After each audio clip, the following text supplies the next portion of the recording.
This is an intro. Intro. Hustle and Flow Chart with your boy, My boy. Matt Wolf and Joe Fier. Hey. What's up, everyone?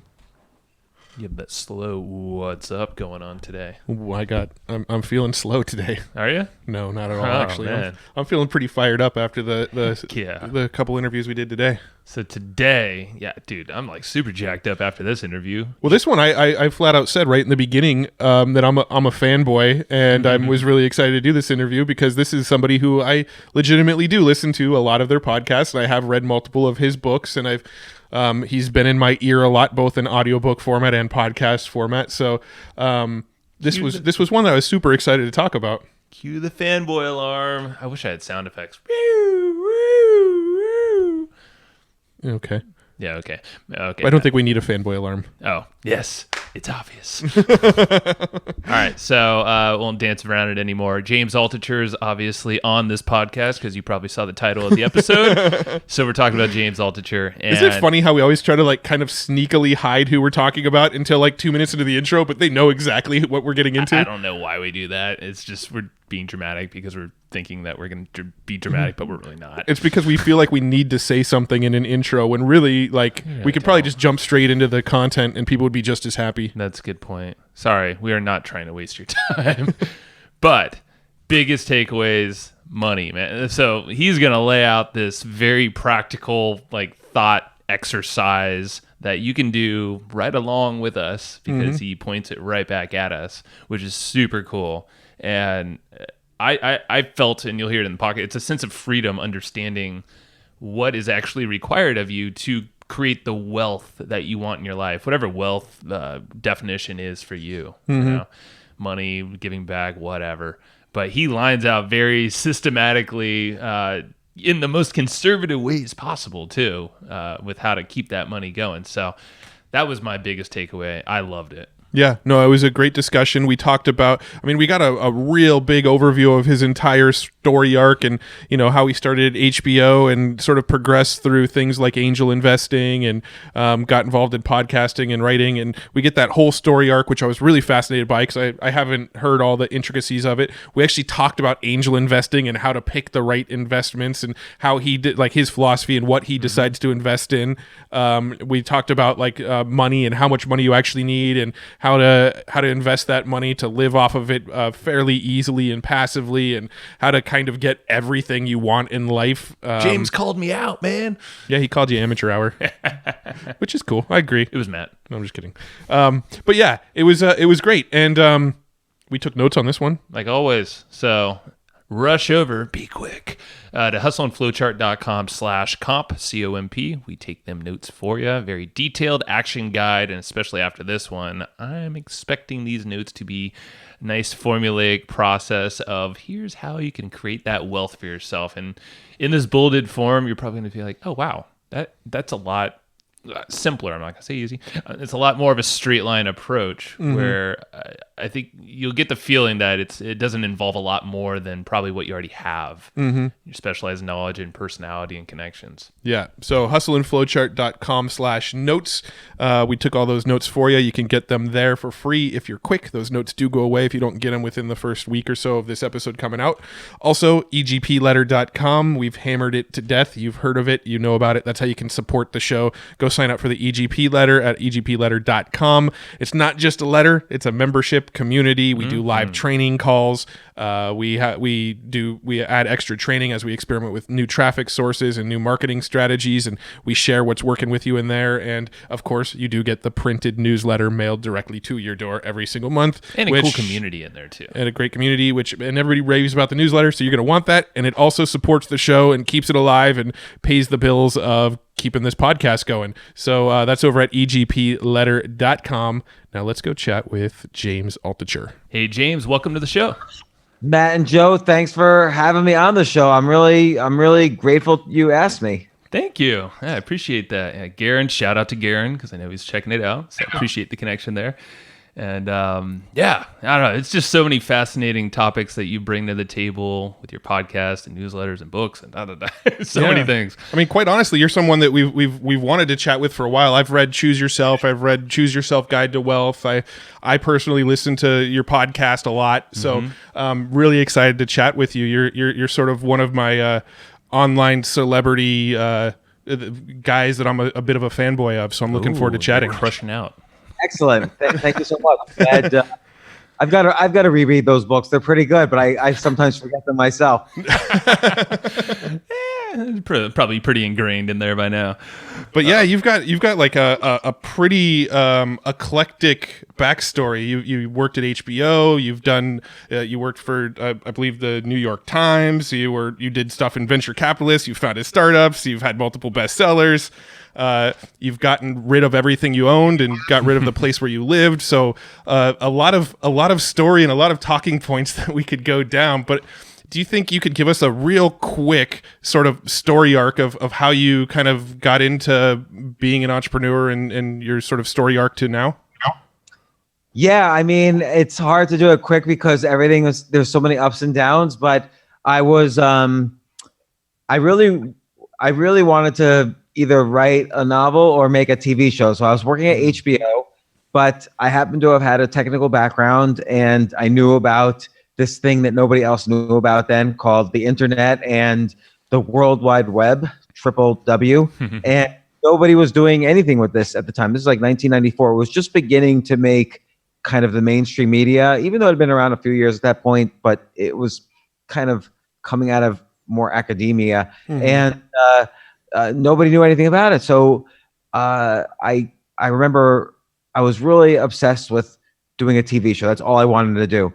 But my brother-in-law was in the CD-ROM business. He was making CD-ROMs, which is an industry that doesn't exist anymore. And he was kind of going out of business because this industry doesn't exist anymore. So I'm like, oh, how about I show you this thing called the web? And I showed him how to make a website and he's a designer. So he was like, oh, this is neat. And he learned how to design on a website, but I still know all the software stuff. Now you don't really need to know software to make a pretty good website because you could use things like WordPress and all that. And then a friend of a friend of a friend needed a website done. So he and I together made a website. I was dead broke.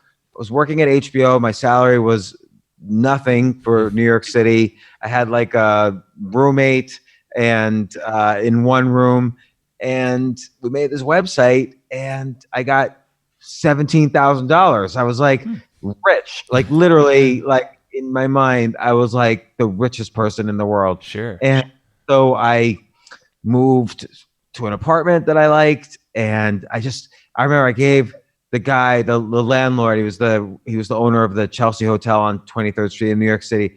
I gave him this bag of cash, $17,000 cash, 94, 95. And I said, what can I live in for a year with this? And he like looks at the cash and he's like, are you a drug dealer? And I said, no, I work at HBO. And he said, well, can we get free cable?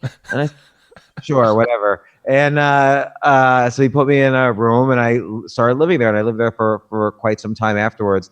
And then it was just, I realized, oh, okay, this was kind of neat that money bought me things. And so I really hated doing the work, but during the day I worked at my job, and then at night I worked with my brother-in-law, and more people were starting to build websites. They heard about this web thing. So we built AmericanExpress.com. We built, and then we started building all these websites for entertainment companies. And in particular, we built like every rap record label website. So like Loud Records, Bad Boy Records, Death Row, Interscope, all these websites, Jive Records, stuff for Sony, BMG. And then we started doing all these movie websites. We did Miramax.com, New Line, Fine Line, October Films, which doesn't exist anymore, TimeWarner.com, and HBO.com, actually, because I was still working at HBO. And so I essentially kind of hired myself to do HBO.com. And then I was in business. And so built that business, sold it, made a lot of money, lost everything, wanted to figure out how I could I thought like I had won the lottery. I was really depressed. I had cashed out. I was smart enough to have cashed out, but then I made all these bad investments. And I thought to myself, I don't know anything. I thought I was smart, but I don't know anything about investing. And I had just won the lottery because I benefited from this internet boom. And now what am I going to do? I'm basically stuck. So I lost my house. I moved 60 miles north and like I'm probably the only person who downsized by moving out of New York. Usually you upsize when you move out of New York City. I downsized. So I went from a 5,000 square foot place to a 1,500 square foot place in like the middle of a blizzard, and with my 2 kids, and I had no money and no income, and I had to figure out how to day trade to make some money. So I wrote some software to help me day trade. I had a technical background, so I wrote software to model the stock markets, and then I figured, it's working, and I'm going to raise some money. So I started I go on and on. Yeah. This story goes on and on, but I basically started several businesses, lost everything every time. There's like 3 skills: making it, keeping it, growing it. And I was making it, but I couldn't keep it or grow it. Or I couldn't keep it long enough to grow it. And it took me a long time. And I kept making it, losing it, losing it, or I would make it. And then the IRS would take a big chunk, and then the financial crisis would happen, or I would make it and then I would invest it, but I was still learning. Some investments don't pay off for years. I was just doing a lot of angel investing, and some investments were great, but I'd be right on the brink of going broke again before an investment would pay off. And so I was always scared, always depressed, always anxious. And it was just a horrible, it's just a horrible thing when you're like desperate for money just to live. And right. I never had, but once you get that entrepreneurship bug, you don't want to work for anyone again. Like one time I did take a job and with like a private equity firm, and I just remember being in the middle of a meeting, and I was so bored. It was a meeting I had set up, like maybe we should invest in Brazil. Brazil's hot. And so I invited all these Brazilian investors, and I'm in the middle of this meeting, and I was just like so bored, and I was feeling sick, and I left my jacket on the chair. Like I was wearing a suit. I left my jacket on the chair, and I said, I gotta go to the bathroom. I walked out, and I just went to the elevator, and it was the Trump building on Wall Street. We were on like the 45th floor, whatever. I went all the way down, walked to the subway, took the subway to the train station, took the train 60 miles north to where I lived,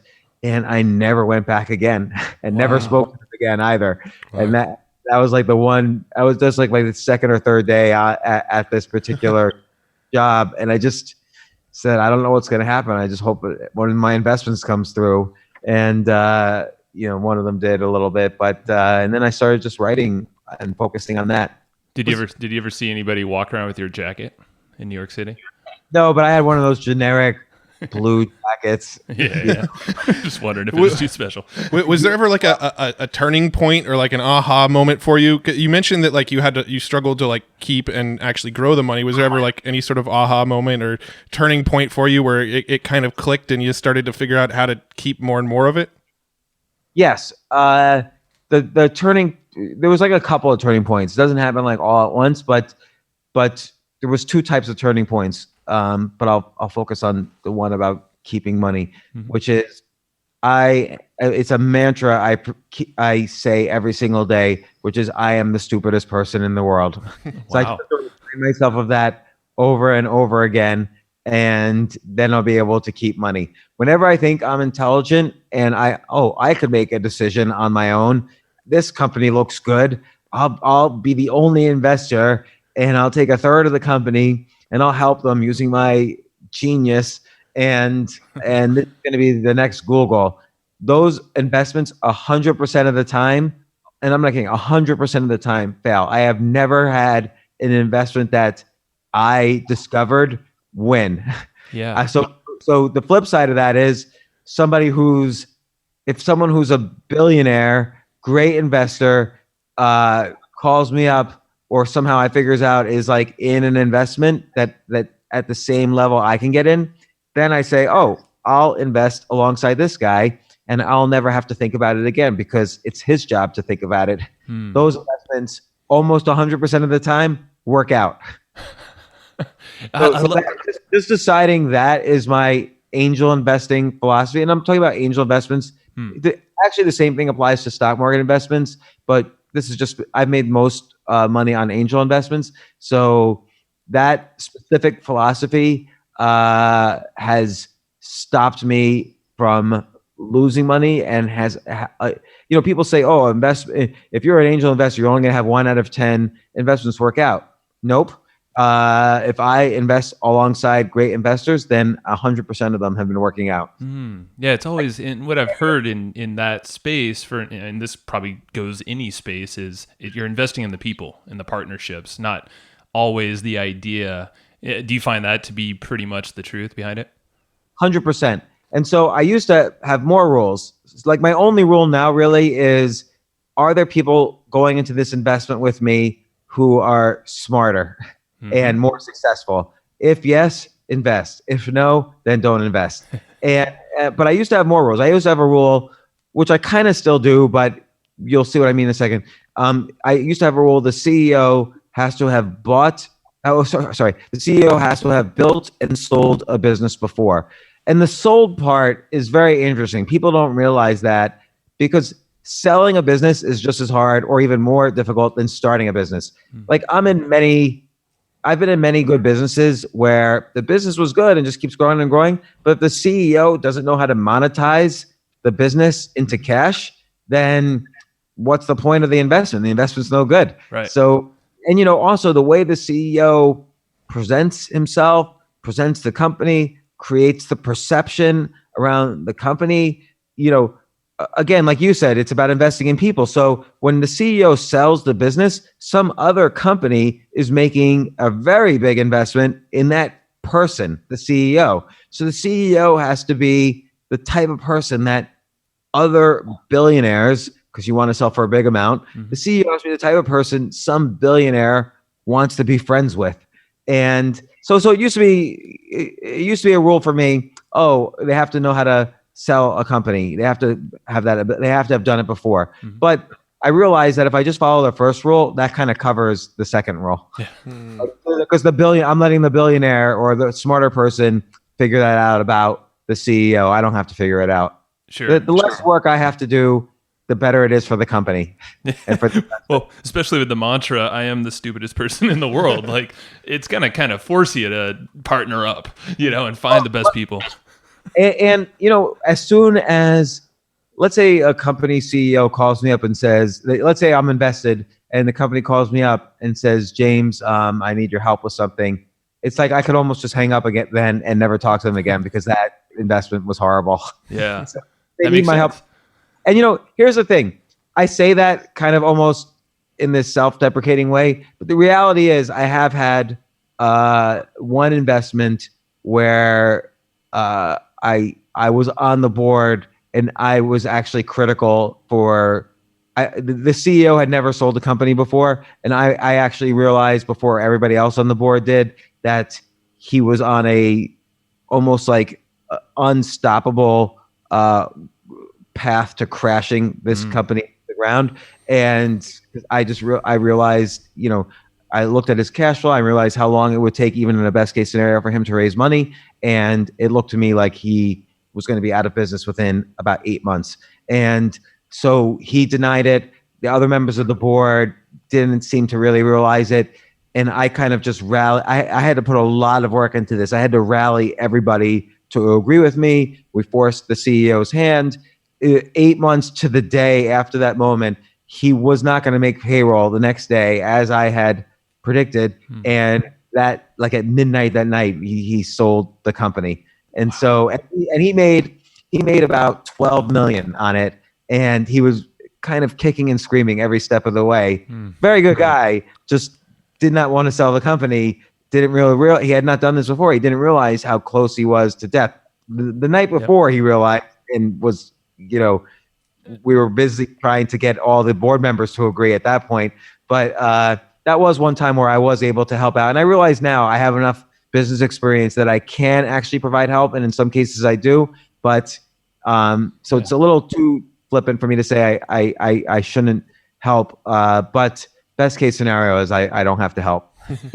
Yeah, it's just a safer bet all along. Yeah. And yeah, go ahead, Matt. So are you having like people come to you all the time and pitching you on new businesses, or are you kind of like keeping your finger on the pulse on like angel list, or how does the deal flow work for you? So yes, people constantly pitch me businesses, but I don't really respond to any of those, because if they are coming to me, then it's already no good.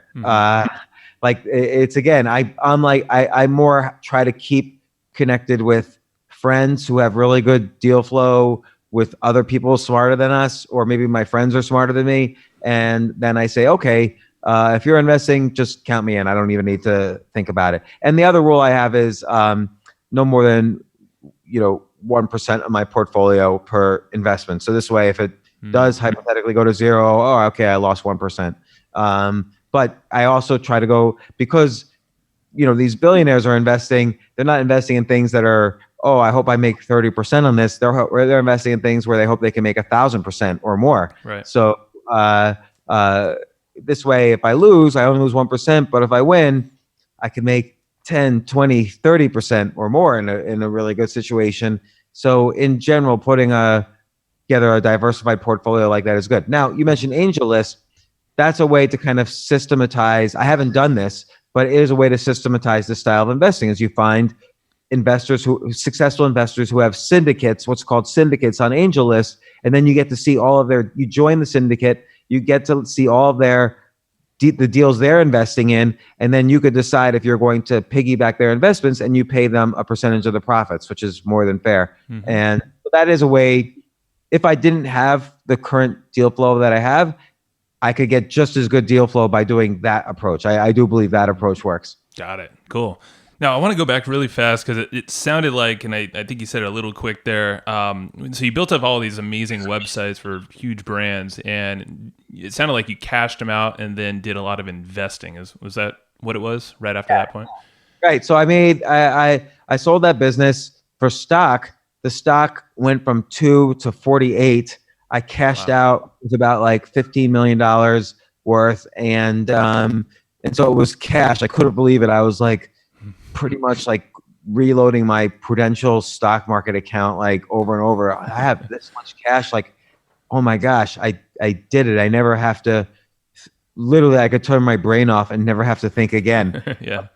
Everything I've done up until this point was thinking so I can get money. Yeah. And now I can just turn it off and do nothing. And then I just was like, oh no, but maybe I don't know. I felt like this sense of scarcity, like, oh, I only made what? Like this guy down, my next door neighbor made 100 million. He's not smarter than me. I should make 100 million. And so I started thinking, I'm going to invest in all these companies. And I was just investing in like the dumbest companies on the planet. And I lost. People were like, oh, what did you do to lose all that money? And I think they think I'm going to say like hookers and drugs. But if I was doing hookers and drugs, my guess is it wouldn't be $15 million worth. Like, it seems like that's a lot of hookers. Yeah, that'd be a lot of hookers and drugs. I mean, unless like a hooker was like, I don't know, are there hookers out there who are like $1 million? There's a market for everybody. And, I remember being in college smoking pot. It didn't really seem to cost $1 million for a joint. But although I hear marijuana's gotten stronger since I was in college, but times have changed. Yeah, but really just bad investing, and then also, I had to buy the biggest apartment in New York City, and then completely build it from scratch. It was like they made sails for sailboats. It was a factory, and I had to redo the whole floor from scratch, and that cost a lot of money. So it was just making just lots of a series of really stupid decisions in a row. Yeah. And like I used to go to Atlantic City a lot. So people were like, oh, you were gambling. No, I would play poker, and like any game, I would study it and try to get good. And then I got pretty good. And actually, I should have just stuck to playing poker instead of trying to be a fancy investor. Like then I would have done really well. Probably so. It's a mental game, keeps you stimulated that way. You could have been the next Dan Bilzerian. Yeah. Yeah, and I love games. And this was like a few years before, or it was kind of a couple years before the poker TV thing happened. And so I would have been on the front lines of that whole move up. And that would have been great for me. And instead, somebody told me, you're so smart. And you know all about this internet stuff. What are you doing just playing like a card game all the time? Because I played like from 8 p.m. to 4 a.m. every single night without a break, like Wow. 7 days a week, 365 days a year. And after this guy said this to me, I was like, he thinks I'm stupid for doing this. I better do what everybody thinks is smart. And so again, it's like all these things where I needed validation. I needed more money, which was ridiculous. Yeah. I needed people to think I was smart and doing the right thing. So I just, instead of doing what I wanted, I started doing things I didn't want and things that I wasn't good at. And at least I wasn't good at it then, and just lost everything. And then, and then I just, every time I would make money, I just wasn't, I got in the money business, which is very difficult, a very difficult industry.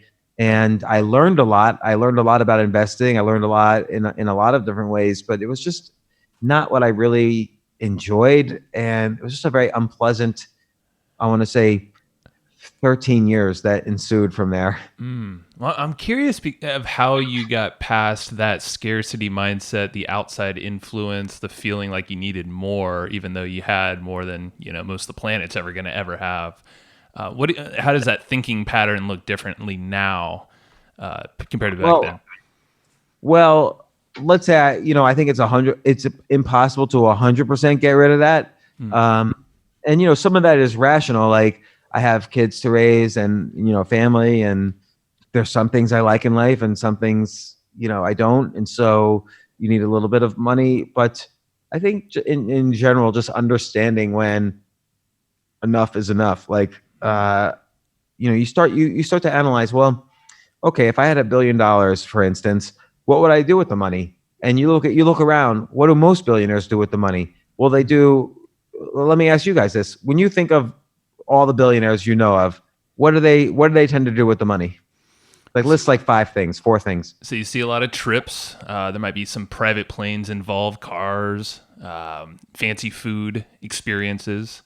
It's kind of up-leveling the typical overhead, bigger house. Let me just stop you, because maybe I asked the wrong question. I feel like that was like an amateur hour answer. Like fancy food. Like if you're a thousandaire, you can have fancy food. Yeah. Like, okay, if you want to upgrade from McDonald's, you don't need that. You don't need to go to Sizzler. Yeah. No, I think I get what you were asking. You see guys like Bill Gates going and trying to eradicate diseases. You see and the top 2 things that come to mind is they're dumping money into other companies, and they're going and doing philanthropy with it and trying to give back with it. Right. So and by the way, I didn't mean to. I'm sorry I insulted about the amateur hours. I thought it was like fancy food. Like I could just you could go right now to the best restaurant in your city and have like a great meal. So it's not like a It's not. Now, if you want Wolfgang Puck to go to your house and cook for you, that's a billionaire thing. But anyway, but yes, they take Bill Gates, Richard Branson, Mark Cuban, all these people. They buy their own jets. Okay, so that's like $150 million investment. They buy maybe like Steve Ballmer, Mark Cuban, all these guys. Ted Leonsis. Actually, many people who have been on my podcast, and I think about it, they buy a sports team. Like Steve Ballmer bought the Clippers, the worst basketball team in the world. I don't know. Jesse Etzler owns the Hawks, and that's kind of up there too. Okay, yeah. So Sarah Blakely, Jesse Etzler, the Hawks, Steve Ballmer, the Clippers. And I'm not faulting them, by the way. They're basketball fans, so do what you enjoy. Mark Cuban, who started broadcast.com because he wanted to listen to basketball games over the internet. He bought the Mavericks. He bought it for $2 billion. It's probably worth $4 or $5 billion right now. It was a great investment for him. All these guys have private jets. That's a $150 million investment. Or they might buy, like Ken Griffin, a hedge fund manager, just bought a $233 million apartment in New York City. Or Bill Gates, he's putting tens of billions of dollars into philanthropy. Now, I'm not saying I wouldn't want to do that. I'm just saying, all right, I can impact the world in other ways. I don't need to spend the next 20 years trying and maybe make $1 billion and then give all of it anyway away to society. Bill Gates has done a pretty good job.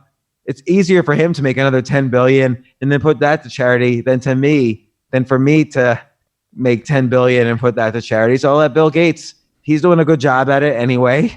And he's eradicated malaria in Africa, for instance, or he's on his way towards doing that. And he'll probably do many other great things. And he's other billionaires to do the same. So all these things that billionaires do, I don't want to do. I'm not interested in sports. I don't want to own a sports team. I don't like business, so I don't want to buy another big business. I don't want to own a 747 jet and for $150 million. I don't want to own a $200 million apartment. I don't want to buy a $150 million painting. So I'm just trying to think of all the things that billionaires do with their money, or like people with more than 100 million or even more than 50 million. You have to sort of say like, okay, there's nothing in my life. You get to the lifestyle where you say, there's absolutely nothing in my lifestyle that I would change, even if I had more money. So then what do you end up doing with that money? You're just going to either give it away or you're going to give it to your kids, which is fine. You give it to your kids, though, and that's another way. Your kids are just an intermediary between your money and Wall Street, because what are your kids going to do with it? They're just going to hand it over to hedge fund managers and mutual fund managers who are going to take these we're going to make millions of dollars on the fees. And yeah, your kids will benefit, but hopefully my kids are happy in lives and get good jobs that they're excited about and make their own money, and and whatever money I have left over the day I die 50 years from now, when they're already potentially senior citizens, they'll get anyway. But by then I hope they would have figured out their lives, so I don't have to think so much about that. Particularly after I finish paying for their college and stuff. So like for instance, let me ask you guys, if you had $1 billion, how would you amp up your lifestyle? I know I would definitely, I would probably stay exactly where I'm at and just kind of upgrade a little bit of what's around me, but definitely it's security and also giving back in a larger way. There's a lot of projects I would love to do myself. Like what? So I was big into the foster care. So I had 7 foster kids with us, and I feel like there's a big need for that with aging out foster kids to mentor. So that I agree with you. So but you don't need money. Need that money. Yeah.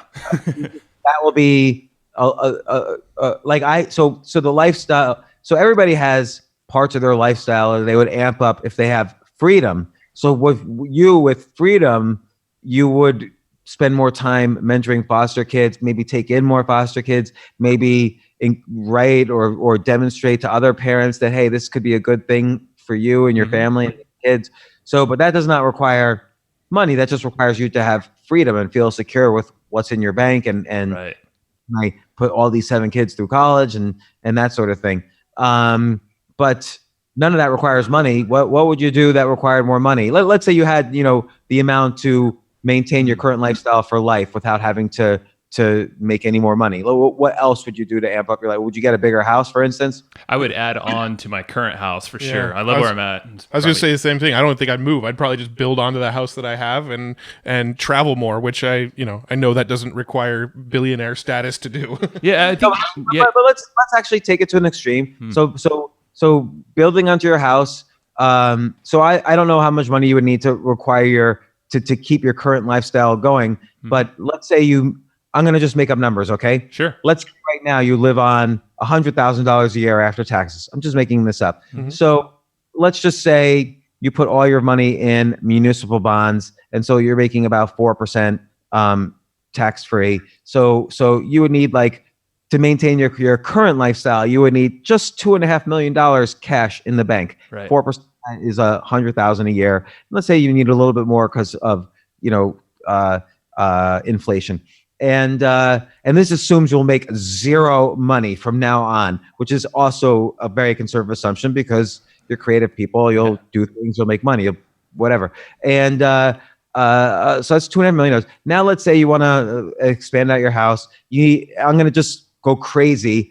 we're going to just build everything like an indoor basketball court, whatever. You'll need another $2 million roughly, give or take. But okay, now you need $4.5 million if you can do that house thing. And now you want to travel a lot. So if you want to travel internationally, you'll just go first class everywhere. If you want to travel domestically, maybe you say, hey, every now and then I'm gonna do private. So let's say you need, instead of $100,000 a year, you need $200,000 a year because private costs money. So now instead of $4.5 million, you need another 2.5. So we just kind of came to a number for you of $7 million, and that will maintain your lifestyle and allow you to build onto your home and allow you to fly private jets domestically whenever you want. And that's $7 million. It's not $1 billion. That's $7 million. And, everything else, unless you want to do one of these billionaire-like things, everything else doesn't require any other money. And even if you do all these billionaire things, what they're just doing is giving money away. Like, so they're not even spending it on themselves. They're buying a basketball team so they could, because they love basketball, or they're buying a jet so they could fly private even better than you. Yeah. And but most of what they're going to do is just let their descendants inherit most of this money. Like 99% of their money, they're just going to like let their descendants, their children and grandchildren and whatever, inherit it, and eventually the money will be gone. Their great grandchildren will lose it. So it's useless to kind of so $7 million. You don't even need $7 million, because you should kind of run that money down. Yeah. As you get old, why do your kids need $7 million? Like, they should work a little bit. And I'm like, if you have if you have $5 million when you die, just give it to your kids. Like, you don't have to like make them suffer, but you also don't have to like hold on. You didn't make all of your money just so that when you die, you can give it to your kids. Right. You made all your money to kind of spend a little. So it's okay to spend down. So maybe instead of 7, your actual number is 5, because you'll dip into your money a little bit. And even as you get older, maybe you'll buy private less, and you only have to do that. You know, the value of your house is going to go up anyway. So you'll be able to, it's not like your add-on to your house you lost, you just transferred it from cash to another asset. So you don't even really need to pay for that. Eventually you'll take that money out in a mortgage as the house goes up in value. So we probably just came to a real number of $4 million is what you need to live well, travel around, build a basketball court in your house, fly private, do whatever you want, and your number is 4. Yeah. Whereas everyone else is like, oh my God, I got to make $1 billion. So once you do the math, then it becomes clear. Like, whenever I feel like stressed, I need more. I need to start another business, or I need to work another 100 hours a week. I could just tell myself, relax. Like, you don't need $1 billion. Like, you just make a rational number that's sane, and then you could do other things that you enjoy in life. You only have one life. You could list. I like doing these 5 things. None of them have anything. I like playing chess, for instance. Okay, I don't need any money to do that, but I would love to do that an extra hour a day. Okay, you start to prioritize the things that are actually important to you that you forgot to do for the past 30 years. And I think that's the biggest thing that I'm hearing you say. It's freedom. It's freedom and flexibility to choose yourself, but like choose where you want to spend your time. You chess, me, it might be working out, or maybe going stand-up paddleboarding around San Diego. Sure. Yeah. That guitar that we haven't been picking up for a while. Well, maybe business isn't taking up so much time anymore. And like, look, some people love business. Like, you look at like Richard Branson, or those guys just love business. But not everybody loves business. Right. Maybe you love art, or paddleboarding, or games, or spending time with your foster kids. There's lots of things in life to like, but we kind of grew up thinking money. We gotta. You're Mr. Rich. You could do all this. Then you just spend your life giving it all away, all the money you work to make. And again, I'm not saying there's nothing wrong with charity, but Bill Gates and Warren Buffett, between them, they're giving $200 billion to charity. That's enough. You're doing pretty good. Like, pretend I'm part of that, and it's like a microscopic dot in that. And anyway, you can do charity in your own ways. Like, certainly when you have taken a foster child, you've changed someone's life for the better. That's just as powerful a charity, and being a parent to somebody. So there's lots of ways to have impact on the world other than just spending money. Very true. Yeah. So I love everything you're saying. I'm sorry, and I'll add to that. It's not just about feeling freedom and feeling secure. You kind of have to do the math like I just did, because otherwise you'll have an overinflated number that you think you need to get security. So I had an overinflated number that I thought I needed, when in fact I was just a huge idiot. And I think a lot of people feel like that's just what's necessary, but without that thought pattern that you just went through. And it'd be really interesting for listeners to do the same. Think of their own numbers. I know I'm going to go back and put some real numbers to paper, because it's a freedom just mentally. And then you see what you actually need to live and be happy and give back and all that. And and by the way, I assumed you were going to fly private occasionally. That's a big assumption. I assumed you were going to build a basketball court in your house. That's a big assumption. And then I kind of assumed a certain interest rate, and I assumed how much you were going to spend down before you die. You might want to spend down to zero, in which case you don't need as much. So I made a lot of even aggressive assumptions for you guys, and still came up with a number of quote unquote only 4 million, which I realize is a lot of money still, but it's a lot different than 15 million, and it's a lot different than 100, and it's a lot different than $1 billion. Sure. And someone who's good at business, sure, they can make $100 million. If you're really good at business and you spend your life doing it, but it's really stressful. It's for me, it's a really annoying idea to even contemplate that. And if it happens, because if you invest in the next Uber by accident, then that's great. But I'm certainly not going to make any effort at all towards making $100 million. Yeah. So along those same lines, I know at one point, I think you just got rid of like everything you owned, got rid of your apartment, and just kind of, I think your own words, kind of went homeless for a while. What was the catalyst behind that? Was it kind of the same line of thinking of what we're just talking about here? No, I had like some stuff going on in my life that was really unpleasant. And at the same time, I had 2 apartments that I was renting, one in New York City, one in the town 60 miles north. And both leases were up the same month for various reasons. And I decided, you know what? I hate owning, so I don't want to buy a house. And I hate renting, because renting is actually pretty difficult in New York City. You have to get 6 references. You have to show your bank statements. You have to have a letter from your accountant. They do a background check, on and on and on. It's to rent in New York City is a full-time job for at least 2 months. Let me ask, Wow.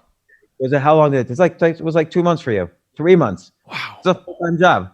And how many individual pieces of evidence did you have to show? I'm talking to my audio engineer. How many individual pieces of evidence did you have to show? 6 pieces of evidence. And that's tiny compared to what I had to show, because I had never had a credit card in my life. So whenever I rented, they were like, who is this guy? He has no credit history at all. So it was such an unusual thing in America to have never been in debt.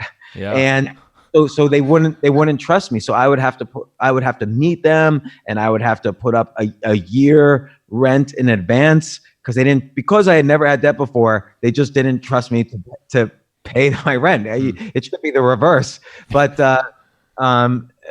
it's always so annoying. So anyway, long story short, I decided I'm just going to I called up a friend of mine, and they said, all my belongings are in this one house.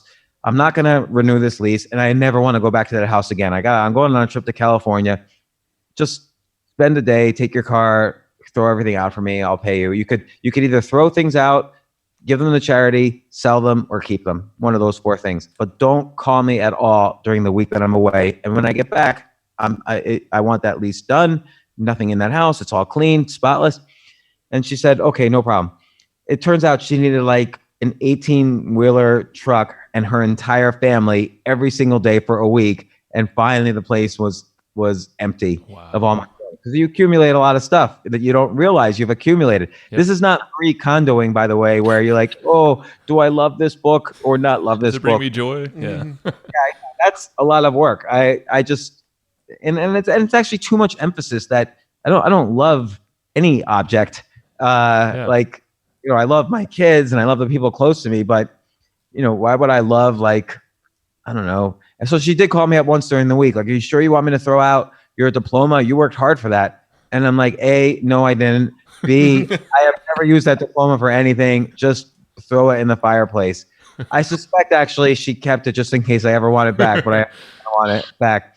But then after that, I literally, the carry-on bag that I traveled with to California, that's all I had. So I had like 2 shirts, 2 pairs of like the pair of pants I was wearing and the pair of pants in the bag, and a computer and a phone. Wow. And some underwear. And then I'd go to the Dwayne Reed every couple of weeks. It was the drugstore. You could buy 3 T-shirts for $14. So I would do that, and then I would Airbnb from place to place, or I would stay, like if a friend of mine was going out of town, I would just stay at my friend's place, and that's how I lived for years. Yeah, you're just keeping it easy, and yeah, this is super fascinating, man. Just the ebbs and flows.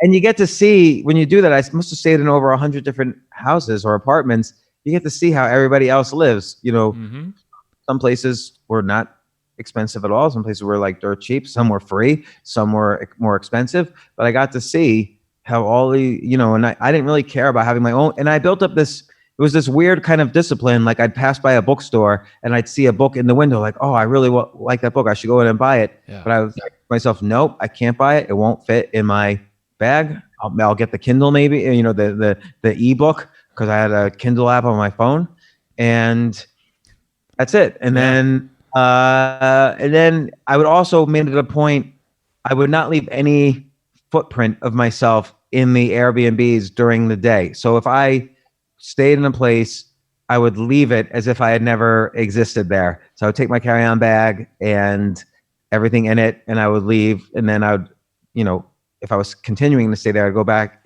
later. But I always made it a point it's like a discipline for some reason of not having any footprint of myself anywhere.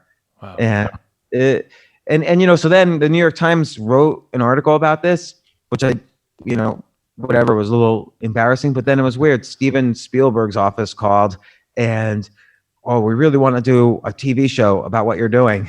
So I flew out to LA a couple times, met with them a couple times, but nothing, as these things go, nothing really happened with that. But it was kind of, I had all sorts of interesting experiences doing this. I don't do it anymore. I now rent. I was going to ask. I was like, is this still a perpetual? Yeah. No.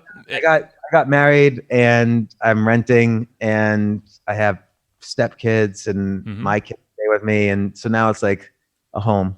That's cool, but, man. Yeah. Yeah. That's just like in the year or so. Yeah, well, I mean, that was an amazing journey through there, and I know you got to bolt, so I want to be super respectful of your time over there too. Let's wrap it up really quick. What are some? We always like to ask, what's a good resource, book, podcast, anything else that you might have that you just find yourself recommending others to be like, hey, you got to do this, you got to read this thing. It's changed my life. I mean, there's a lot, because I read a lot of books for my podcast, and I've had a lot of fascinating guests. So it's hard to recommend just one, but let's say other podcasts. The only other podcast I really occasionally listen to, and that I recommend is, I think Joe Rogan's got great guests, and he's a really good conversationalist and good interviewer. So I find his podcast fun and interesting, and I learn stuff, and I'm interested in comedy. He's a comedian. He has a lot of comedians, but he also has on a lot of scientists and athletes and politicians. And I just watched the Joe Rogan podcast with Andrew Yang, for instance. It was very educational. And in terms of books, it's almost like whatever the last book I read was, I recommend. So I read this book. It just came out like last week, Range by David Epstein. And it's kind of a new approach to the 10,000 hour rule. Like, how do you become a master of a skill? So Anders Ericsson, who sort of developed the notion that it takes 10,000 hours to master any skill, he wrote a book called Peak, describing more thoroughly the 10,000 hour rule. And also Malcolm Gladwell's book Outliers describes it. And Robert Greene's book Mastery describes it. But this book Range says, you could maybe ignore that 10,000 hour rule if you have a lot of diverse experiences and you kind of look at the intersection of all these things that you've learned. and that was really eye opening for me. It was a really good book. Other books that I've always recommended: The Rational Optimist by Matt Ridley. Like, as a society, we're kind of programmed to think in the most pessimistic terms. Like, everyone is always saying, "Oh, everything's about to collapse, everything's about to crash," But Matt Ridley sort of shows that historically we always think that way, and we're always wrong as a society. So, and he shows rationally why you should be an optimist. Wow. And and that's sort of Sapiens by Yuval Harari is interesting. Sapiens is a good one. Yeah. Human nature and just how we all act. Yeah. Yeah, and I like Matt Ridley's book, The Evolution of Everything. Robert Greene's book, Mastery, I mentioned. I don't know. There's really like a ton of books where I say, man, Jordan Peterson's 12 Rules for Life. Yep. It's like all these books are like, I feel like my IQ just went up reading this book. And there's a lot of books like that. If you go down the list of my podcast guests, I've been fortunate to talk to almost everybody, all of my heroes, and they all have books out. Yeah. No, that's fascinating. We're going to link that all up in the show notes for sure. Okay. Yeah, and everybody needs to check out the James Altucher show too. That's one of my favorite go-to podcasts. I go out and walk my dog every evening, and I put on a podcast, and it's usually like the James Altucher show, sometimes the Tim Ferriss show, and sometimes the Joe Rogan show. Those are kind of my three go-tos. So Tim's got a great show too, Tim Ferriss. So I've been on his show, he's been on mine a bunch of times, and he's a really good guy. And he's so super smart. He's got a great show. Yeah, he does. Very cool. Yeah, I think I think if we were allowed, we could probably talk to you for like 4 more hours. But I know we gotta let you go. Is there anywhere else you want to send people after listening to this? What's your website? Is it jamesaltucher.com? Is there anywhere else you want to send them? Nah, they can go wherever. Just wherever they find me, they find me. So it's okay. I don't like to promote anything. But it's been really great talking to you guys. Invite me on again. I'll come on again. We can get into the conversation. Thank you, James. Yeah, no, we'll make that happen. Appreciate your time, man. Have a good one out there. Thanks a lot, you guys, for inviting me. Thanks. All right. See ya. Thanks, everybody, for listening to this episode of the Hustle and Flowchart podcast. Before taking the time to listen, we want to give you something a little bit special. Every single episode that we do, we actually have somebody on our team take notes. We basically have a Cliff's Notes version of every episode where you can go and find all of the tips and tactics that they laid out, all of the resources that they laid out, all the good stuff from this episode. We actually have a nice simple notes version that you can find on our website. So go to evergreenprofits.com, find this episode that you just listened to, and give us your email address and we'll send you the notes. Thanks for listening. Go get it. Wiki.